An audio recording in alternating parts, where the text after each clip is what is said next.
ॐ अग्निमीळे पुरोहितं यज्ञस्य देवमृत्विजं होतारं रत्नधातामम्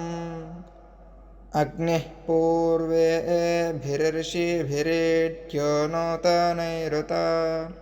स देवान्येह वक्षति अग्निना रयिमश्नवत्पोषमेव दिवे दिवे यशसं वीरवत्तमम्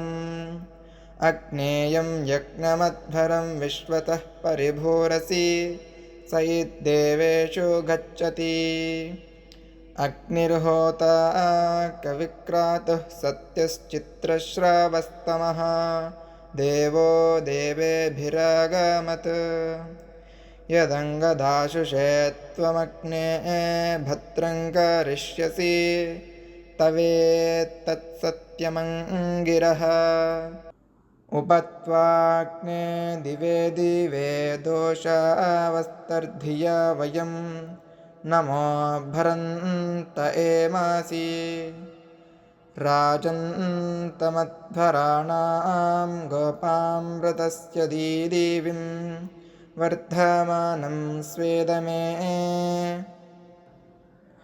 स नः पितेव सूनवेऽग्ने